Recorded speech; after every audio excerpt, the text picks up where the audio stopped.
नमस्कार। आपका हमारे चैनल पी सक्सेस पॉइंट में स्वागत है। दोस्तों, आज के वीडियो में हम लोग चर्चा करेंगे सीखने के नियम या अधिगम के नियम के बारे में। आज का यह टॉपिक बहुत ही महत्वपूर्ण है और हमेशा ही किसी भी राज्य की टेट परीक्षा हो, सीटेट परीक्षा हो या शिक्षक भर्ती परीक्षा हो, इस टॉपिक से प्रश्न आने ही आने हैं।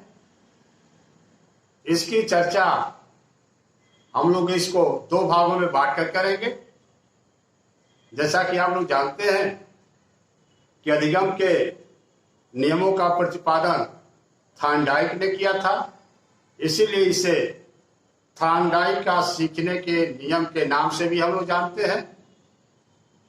आज हम लोग चर्चा करेंगे सीखने के मुख्य नियम के बारे में और अगले भाग में चर्चा करेंगे सीखने के गौण नियम के बारे में। तो दोस्तों, आगे बढ़ने से पहले यदि आप हमारे चैनल पे नए हैं तो हमारे चैनल को सब्सक्राइब करके बेल आइकन को प्रेस कर दीजिए, जिससे मेरे वीडियो का कोई भी नया नोटिफिकेशन समय समय पर आपको मिलता रहे। अब चलिए आते हैं दोस्तों मेन टॉपिक पे। जैसा कि आप लोग जानते हैं, सीखने का नियम या इसे अधिगम का नियम भी कहते हैं, क्योंकि इसका प्रतिपादन अमेरिकन मनोवैज्ञानिक थॉर्नडाइक ने किया था, इसीलिए इसे थॉर्नडाइक का सीखने के नियम के नाम से भी आप लोग जानते हैं। थॉर्नडाइक एक व्यवहारवादी मनोवैज्ञानिक थे। उन्होंने अपनी पुस्तक शिक्षा मनोविज्ञान में सीखने के दो प्रकार के नियमों का जिक्र किया है, जिसमें पहला है सीखने का मुख्य नियम या इसे हम प्राथमिक नियम भी कहते हैं। मुख्य नियम 3 है।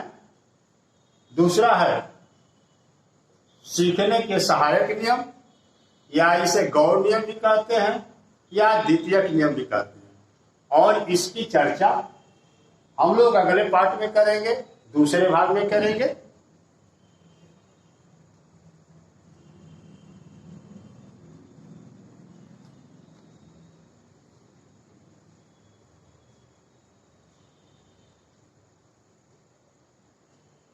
अब आइए दोस्तों देखते हैं सीखने के मुख्य नियम या प्राथमिक नियम।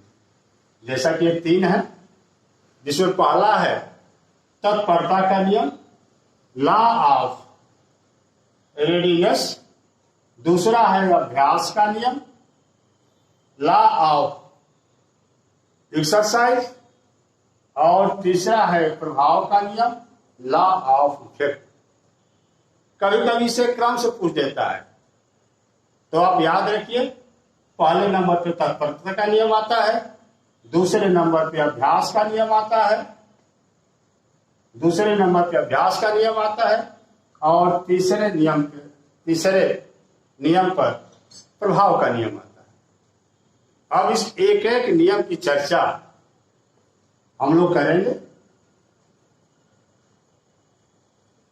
पहला तत्परता का नियम, जैसे नाम ही स्पष्ट, तत्परता का नियम या इसे हम लोग तैयारी का नियम भी कहते हैं। तत्परता का नियम ये कहता है कि जब बालक सीखने के लिए तैयार हो तभी सिखाया जाए। मान लो कि बालक सीखने के लिए तैयार होगा तो उसे क्या मिलेगा? संतुष्टि मिलेगा। जब व्यक्ति सीखने के लिए तैयार होगा तो संतुष्ट होगा, सेटिस्फाइड होगा। अब मान लीजिए कि सीखने के लिए तैयार नहीं है तो उसे खीज होगा। खीज, इसे आप गुस्सा भी कह सकते हैं, खीज कह सकते हैं, गुस्सा भी कह सकते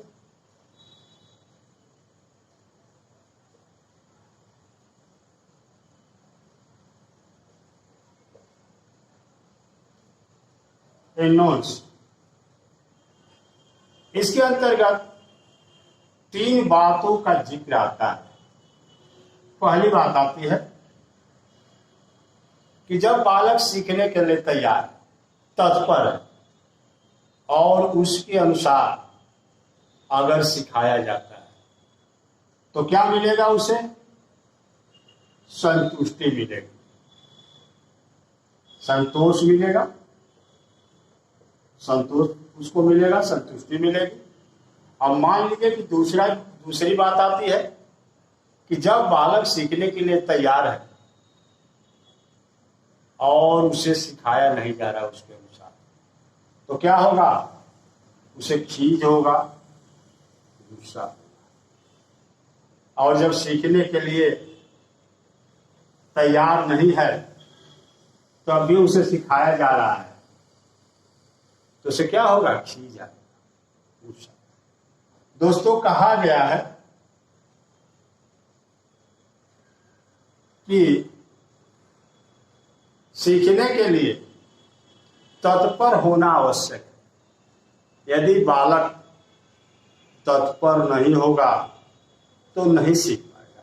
जैसे घोड़े को तो हम समुद्र तट तक ला सकते हैं, घोड़े को समुद्र तट तक लाया जा सकता है, किंतु उसे पानी पीने की इच्छा नहीं है तो जबरदस्ती पानी नहीं पिलाया जा सकता। इसे एक और उपनाम से हम जानते हैं हम लोग, संतोष का नियम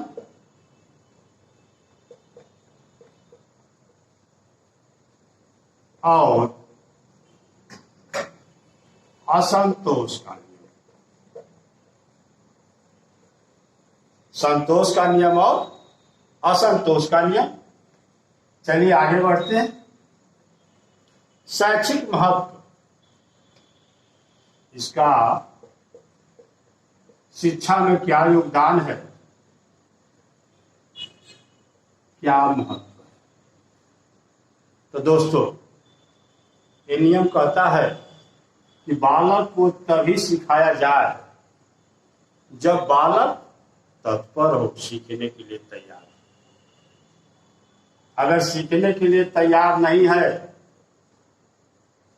तो उसे तैयार किया जाए, विषय वस्तु को रुचिकर बनाया जाए, विषय वस्तु को आसान बनाया जाए, जिससे बालक को अधिगम में कठिनाई न उत्पन्न। अगर बालक सीखने के लिए तत्पर है तो सीखना उसके लिए आसान होता है, सरल होता है, सुखद होता है। अब आइए दूसरे नियम पे चलते हैं।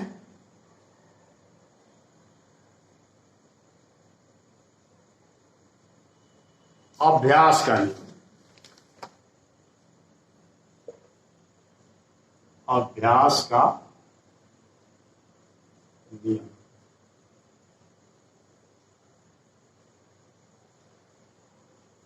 थंडाई के मुख्य नियम का दूसरा रूप है। कहा जाता है कि किसी विषय वस्तु के प्रति बालक या व्यक्ति अभ्यास करता है तो अभ्यास क्या लाता है? दृढ़ता लाता है, अस्थायित्व लाता है, सीखने को सुदृढ़ बनाता है, सीखने को सुदृढ़ बनाता है। इसीलिए कहा गया है कि किसी भी विषय वस्तु को बार बार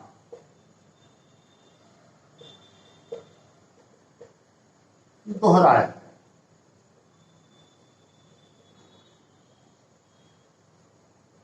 बार बार दोहराने से क्या होगा? उसमें अस्थायित्व आएगा। कहा गया है कि 10 पुस्तक 10 बार पढ़ने से बेहतर है कि एक पुस्तक 10 बार पढ़ा, यानी बार बार अभ्यास किया जाए, बार बार अभ्यास किया जाए। अभ्यास के अंतर्गत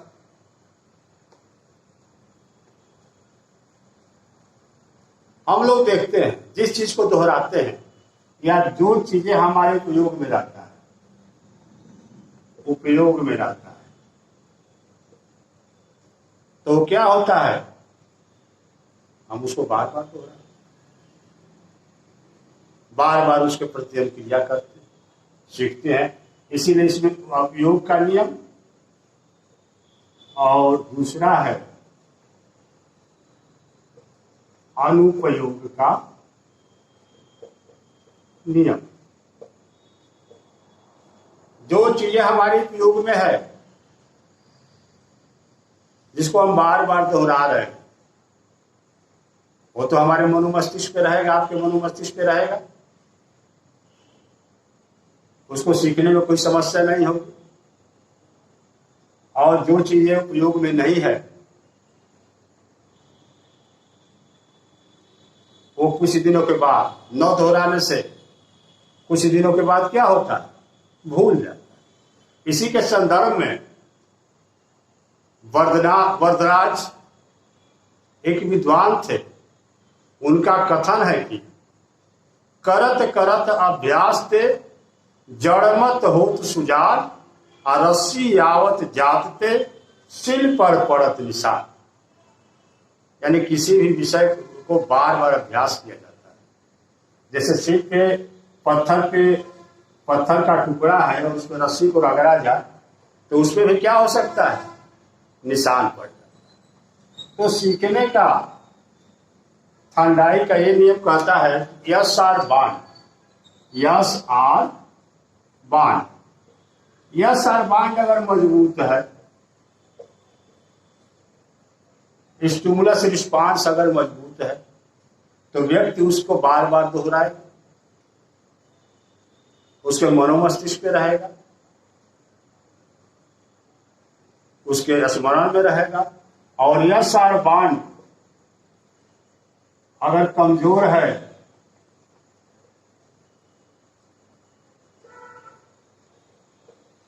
तो सीखी हुई बात क्या हो जाती है, विस्मरण हो जाती है। यस आर बाण कमजोर है तो सीखी हुई बात भूल जाती,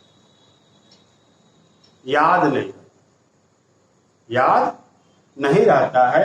इसीलिए यह नियम कहता है कि सीखी गई बात को बार बार दोहराया जाए, सीखे हुए विषय को बार बार दोहराया जाए। जैसे कोई लेसन है तो उसको बार बार दोहराया जाए, गणित के सवालों को बार बार दोहराया जाए, जिससे सीखना का क्या हो, स्थायित्व। अब आइए इसका शैक्षिक महत्व क्या है, शिक्षा में महत्व।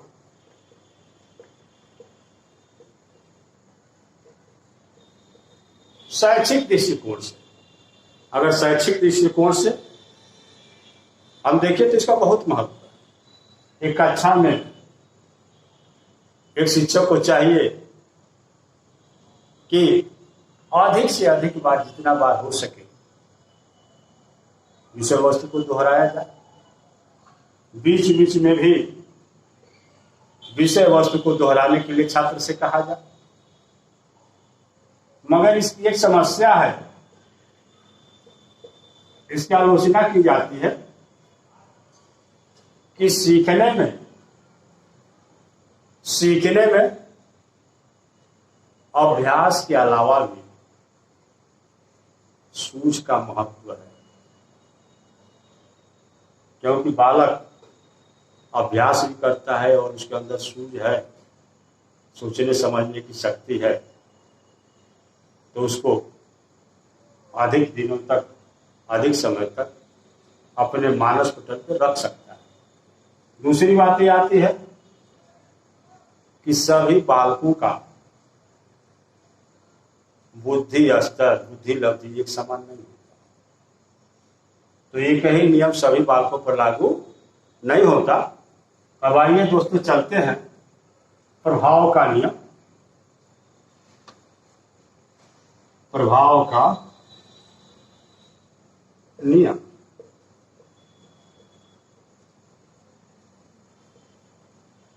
ये थांडाई का तीसरा नियम है। थांडाइक ने सबसे अधिक बल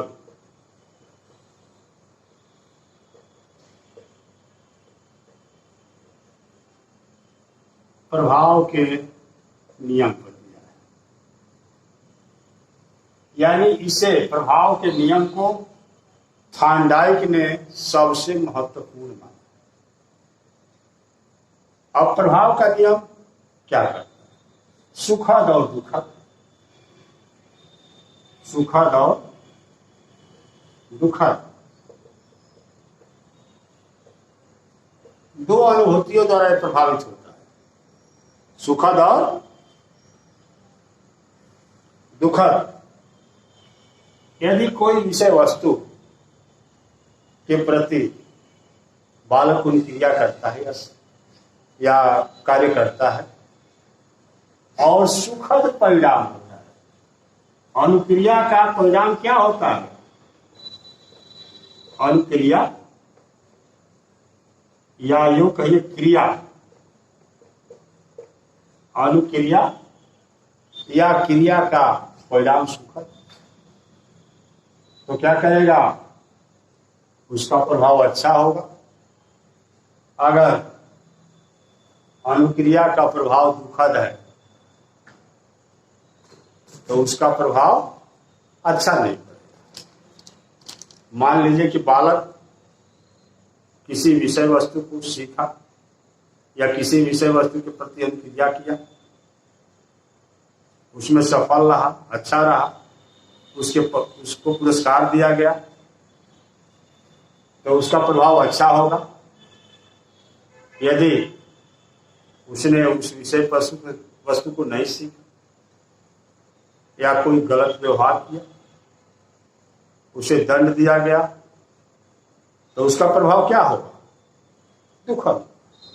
तो इस सुखद प्रभाव को वैसी अनुक्रिया को जिसका परिणाम सफल रहा, पुरस्कार मिला, उसको बार बार दोहराना चाहिए। प्रभाव अच्छा होगा तो बार बार दोहराना चाहेगा। अब प्रभाव अच्छा नहीं होगा, जैसे किसी बालक को दंड दिया जा रहा है, तो दंड का प्रभाव अच्छा नहीं, इसे कहीं न कहीं बालक को सीखने में बाधा होती है। अब यहां पर देखना है कि किसका प्रभाव सबसे अधिक? पुरस्कार का प्रभाव सबसे अधिक रहता है, उससे बालक सीखता है। तो इसके भी शैक्षिक महत्व है। इसका शैक्षिक महत्व यह है कि पुरस्कार से, एक बात याद रखिए,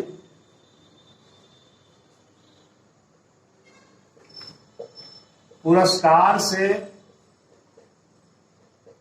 दोहराने की संभावनाएं बढ़ जाती है और दंड से